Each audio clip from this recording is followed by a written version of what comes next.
Muli po, magandang hapon sa pangalan ng Panginoong Hesukristo.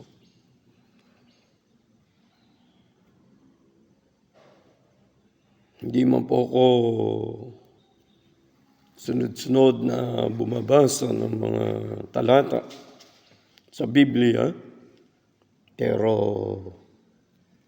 bilang lahat tayo ay lingkod ng Diyos, nadadama ninyo ang aking binabanggit na tinatayo ang udyok sa akin ng Espiritu Santo ay napapaloob sa salita ng Diyos. Ito pong mga binabahagi ko ay hindi larawan ng mga mensahe na dapat iparating sa kongregasyon. Ito po ay mga kapahayagan, bahagi ng panggigising,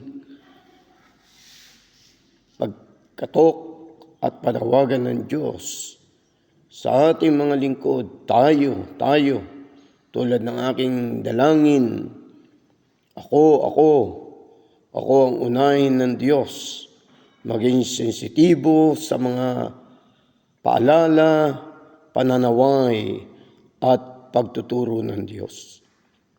Kung may mga binabahagi sa akin ng Diyos na mga mensahe upang maibahagi, ay hindi ko po kinaliligtaan, ibilang isalamin ang aking sarili. Kaya isa lang ang masasabi ko. Kung meron akong binabantayan sa buhay ko, ay ang maghari si Jesus sa buong buhay ko sa lahat ng sandali. Kung kaya't sa kabila ang aking may bahay ay walang karanasan sa anumang Bible school, ni seminar, at hindi ko binigyan ng anumang bahagi ng ministry sa panahong ako ay pastor. Pero kapangyarihan ng Diyos, sa kapangyarihan ng Diyos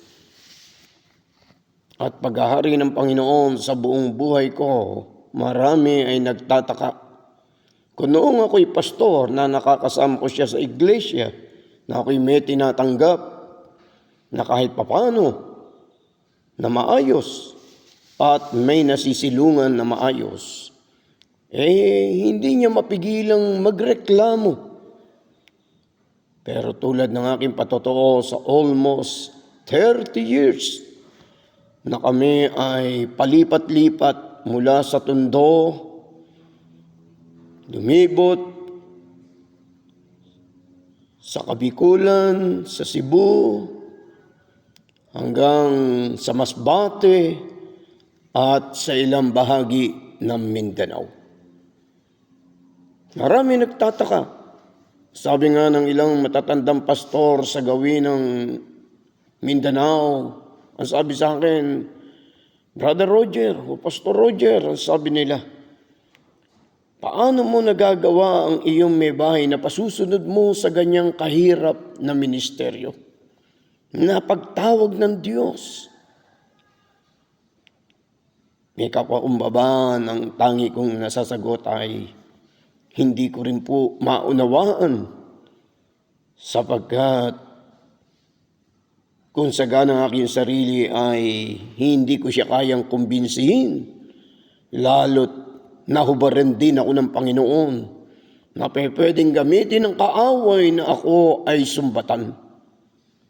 Pero isang bagay ang alam ko, lahat ay sa kapangyarihan ng Panginoon. Kaya ganyan po ang aking tindig, ang aking paninindigan, gaano kahalaga ang mabantayan natin, nakukumbinsi natin ng Diyos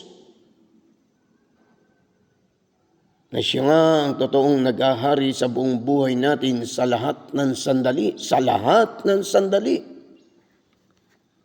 Ulitin ko po.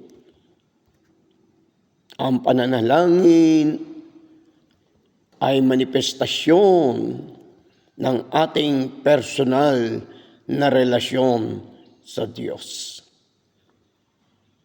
Ang panalangin, kasama na ang pagbubulay-bulay sa salita ng Diyos. Ito ang katotohanang susi ng tagumpay. Bakit ang mga unang lingkod ng Diyos ay nagtagumpay? Merong hindi nakapag-aral, merong walang kakayahan sa kanilang abilidad, pero nagtagumpay sapagkat hindi lang sila man of God, sila ay tunay na mga man of prayer. Amen.